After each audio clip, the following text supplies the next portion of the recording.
que toi, ta place est au paradis. Toi, ta place, c'est au paradis. Viens à côté de moi. Je suis prêt aujourd'hui à partir.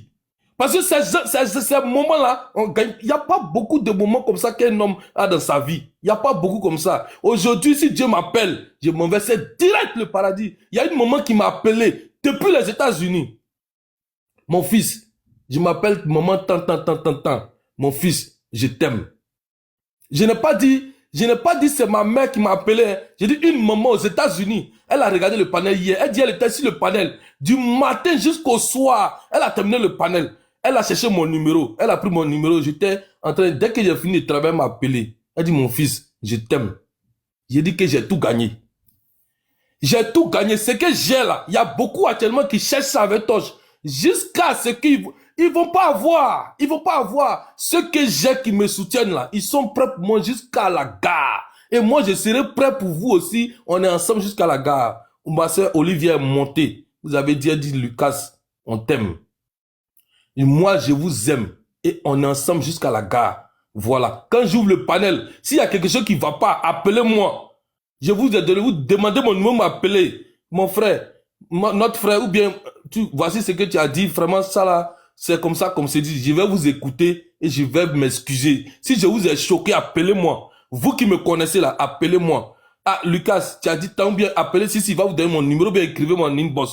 Ah, Lucas, il y a telle chose qui va bien passer. Je vais vous expliquer. Parce que j'ai le devoir de vous expliquer. Je vous dois des explications. C'est à vous seul que je dois, et à personne d'autre. Je ne dois l'explication à personne d'autre. Et puis personne ne va me donner la direction que je dois emprunter. Voilà. À part vous seul, vous qui m'avez soutenu. Parce que je sais que quelle que soit la décision que je vais prendre, vous allez aussi me soutenir. En tout cas, c'était un message. C'était ce panel-là, c'est pour vous dire merci. 1000 fois merci. 10 000 fois merci. Parce que ce que vous m'avez donné là, c'est plus que l'or, c'est plus que de l'argent, c'est plus que du diamant. C'est plus que les sentiments, c'est plus que le sensationnel, c'est plus que le matériel. C'est le spirituel, c'est l'esprit, c'est l'âme, c'est le corps, c'est la vie. Merci beaucoup à vous, merci. Voilà, on va pas se faire pleurer ici entre nous. Hein. Voilà, merci. Là, si ça finit pas, ça va rentrer dans autre chose. Bon. Derou, tu es monté. Hein. Derou, bon. Oui, je suis monté, je suis là, oui. D'accord. Ouais. C'est Monsieur Desroues, s'il te plaît. Oui, monsieur Derou. Ouais, monsieur Derou, oui. Chef du village, le chef Derou.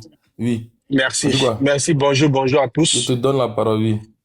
Bonjour. Euh, tu as fini ils ont fini de pleurer sur toi, ils ont fini de pleurer.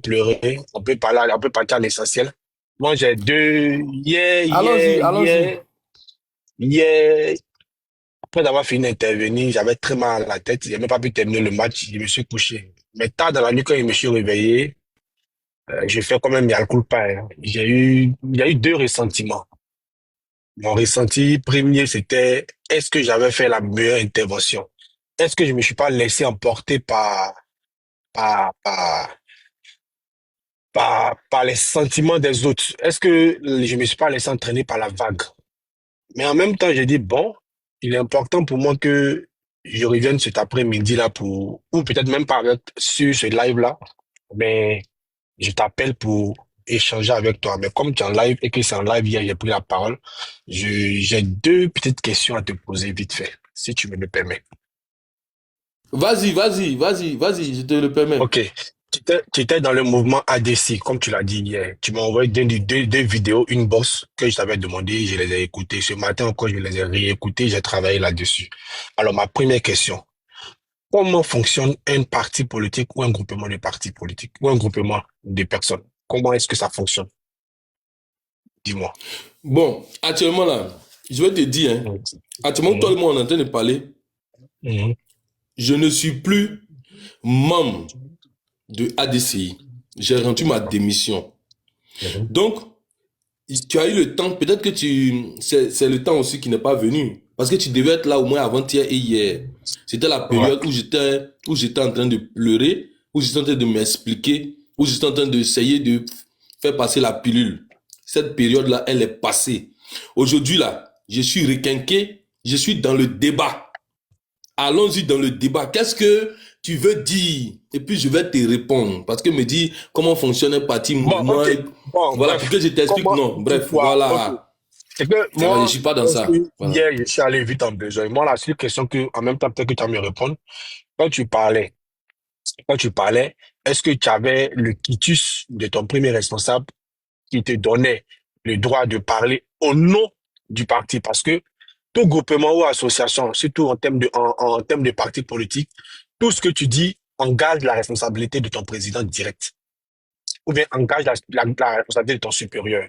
Donc, dans tes lives que tu faisais, est-ce que c'était des lives en tant que militant ADC qui parlait ou tu parlais juste en tant que citoyen lambda qui parlait de tout et de rien? Parce que ça m'a interpellé. J'ai réécouté encore la vidéo d'Assani Tiboko où il a dit, et dans les commentaires, j'ai vu plein de commentaires qui passaient, et l'interview là-dessus, que Lucas. Et il est revenu là-dessus, il a dit que le parti est structuré, il y a un SN, SO, SE, tout et tout, et que Lucas parle pas au nom de l'ADC. Parce que dans ses propos, il a dit que plein de personnes revenaient vers lui pour lui demander, on veut adhérer à l'ADC, mais quand on écoute Lucas, on refuse de venir vers toi, on refuse d'adhérer à ton parti. Parce on ne soutient pas toujours les propos de Lucas. Donc, vous savez, tu vois que dans sa réaction qu'il a eue dans la vidéo que tu m'as envoyée, que j'ai écoutée, ben, le monsieur, il se pose la bonne question. Parce que si les gens viennent vers lui pour lui dire, pour lui faire certaines remarques, il a le droit de dire, est-ce que Lucas, il parle en mon nom? Est-ce que Lucas, il parle en tant qu'un gars de l'ADC? Donc, ses propos engagent notre mouvement politique ou notre groupement, ou Lucas parle en tant qu'un simple citoyen, un individu. Voilà. Et moi, Attends, Derou, je ne sais pas quel est ton objectif, hein, mais je te répète, attends, je te répète. oui, j'ai compris. La relation, écoute-moi, la relation Oui. qui a existé entre moi et Mhm. qui existe entre moi et Assalé Timoko, c'est pas une relation de boss à enfant ou bien de boss à subalterne. J'étais son frère. Écoute-moi très bien. Je dis, j'étais son frère. Si Assalé Timoko veut me parler, il m'appelle, il me parle. C'est tout ce que j'ai dit. Donc, toutes les supputations que tu es en train de faire là, ça c'est politique. Je dis et je te répète encore. C'était mon frère et il reste toujours un frère pour moi. Et je reste toujours loyal envers lui. J'ai fini de pleurer. Je te dis maintenant, revenons dans la politique. Voilà. Ta réponse est la Merci. conclusion de mes propos. Ta réponse est la conclusion de tout ce que je m'étais dit. Donc, en politique, on dit Gbagbo à la BCAO, il n'y a pas eu de plainte contre lui. Qu'est-ce qu'il en est? Oui, c'est pas seulement que la BCAO qui a été braquée. Il faut revenir à l'essence même de sa condamnation. Et il faut attacher ta ceinture. Lorsqu'il a décidé, et ça c'est pas le débat, si tu veux on va revenir dessus tout à l'heure, lorsqu'il a décidé avec ses ministres d'aller envoyer des soldats armés pour aller ouvrir ces banques-là, la BCAO au fait était la banque mère, mais elle a demandé à tous ses succursales et même aux banques privées en Côte d'Ivoire de fermer. C'est pour ça que comme Tom va remarquer que toutes les banques étaient fermées. Donc c'est pas seulement la BCAO qui a été cassée, il y a eu beaucoup de banques qui ont été cassées. Maintenant moi je te pose la question, si on veut partir dans le fond du débat, mais si la BCAO n'a rien dit, si la BCAO n'était pas partie dans cette affaire-là, comment l'État de Côte d'Ivoire a su, comment le gouvernement d'Alassane Ouattara a su combien ont disparu des caisses? Parce que quand tu prends le pouvoir là, l'État est une continuité, il faut savoir combien j'avais, combien j'ai, combien a disparu. Pourquoi la Côte d'Ivoire a remboursé un certain montant? Et ça, je t'informe. La Côte d'Ivoire a remboursé de l'argent. Donc, si tu veux, on va aller dans le fond. Moi, je te demande d'aller te documenter d'abord. Non, je te pose une question là. Non, Non, attends. Ce débat-là, on va le faire, hein, le débat de la Je vais BCAO, terminer, je vais terminer, tu vas me comprendre. Je dis et je répète. L'argent qui était à la BCAO n'appartient pas à la BCAO. Oui.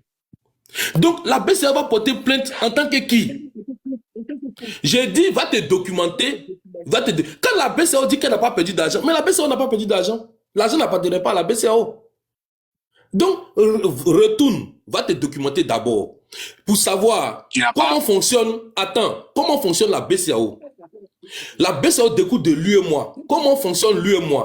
L'argent qui est là-bas, là, comment ça rentre, comment ça sort? Qui met l'argent, qui fait sortir l'argent? Qui a le droit de retirer, qui n'a pas le droit de retirer? Quand tu auras toutes ces informations, tu auras le fonctionnement de la BCAO. Maintenant, va encore t'informer. Quelles sont ces banques-là qui ont été cassées ou qui ont eu pour ordre de faire des virements? Il faut partir te renseigner. Vers quel compte ont été faits ces virements? Tu vas te renseigner encore. Les banques d'affaires qui n'étaient pas la BCAO là, pourquoi ces banques-là ont été intimées ou bien ont reçu l'intimation de faire des virements sur certains comptes? Donc va te renseigner d'abord avant de revenir. Pourquoi maintenant les avocats de Laurent Gbagbo, lorsqu'il y a eu la condamnation par défaut, le premier avocat de Laurent Gbagbo a fait opposition. Pourquoi après l'opposition, ils ne se sont pas présentés? Pourquoi ils ne se sont pas présentés? C'est la question que tu dois te poser. Pourquoi ils ne se sont pas présentés au procès? Parce que même si un procès, tu estimes que ce procès-là, il est manipulé tout et tout, quand même, il faut au moins te défendre. Il faut tenter par tout le moyen de te défendre. Après t'être défendu, maintenant, tu vois que je me suis défendu. Voici les preuves que j'ai apportées et puis j'ai eu tort. Mais pourquoi ces avocats qui ont fait opposition, à la fin, se sont rétractés? C'est la question que tu dois te poser. Et aujourd'hui, cette décision-là, Laurent Gbagbo a subi les conséquences. Donc, qui en est? C'est lui qui subit les conséquences de cette décision de justice. La justice, elle fonctionne. La justice, elle fonctionne. C'est comme un rouleau compresseur. Que tu le veuilles ou non, si la justice a dans ton viseur, par rapport aux infractions que tu as commises, ou un délit, ou un crime, la justice applique la justice. La justice n'est pas dans l'émotion. La justice n'est pas dans les calculs. La justice applique la justice. Maintenant, le juge peut prendre maintenant une décision de clémence ou bien regarder les circonstances pour pouvoir t'appliquer une peine. C'est différent. La justice applique la justice. La justice dit la loi. Maintenant, le juge, dans son intime conviction. Donc, si les avocats de Laurent Gbagbo s'étaient présentés pour expliquer dans quelles conditions Laurent Gbagbo avait donné l'ordre de faire ces transactions, avait dit peut-être il y a des gens qui étaient dans les hôpitaux, il y a des gens qui devaient être payés, il y a des gens, s'ils avaient expliqué ça, peut-être que le juge allait voir au moins un moyen tiré de ces faits-là pour dire, bon, voici les explications qu'il a données, je vais juger à mon intime conviction, le monsieur n'a pas fait ci, n'a pas fait ça. Mais lorsqu'un individu, un citoyen ivoirien, lui-même, il piétine les lois de son pays, il piétine la justice de son pays, il ne se présente pas devant le juge. Quand il ne se présente pas et que ses avocats ne se présentent pas, c'est un manque de respect. C'est un manque de respect pour la justice. Et on peut te condamner pour ça. Donc, Derou, toi, moi, je te connais très intelligent. Retourne. Va encore t'informer avant de venir débattre avec moi. Va t'informer, tu reviens. On va faire ce débat et je suis prêt au débat. Ne t'inquiète pas. Merci beaucoup. Tu as fini?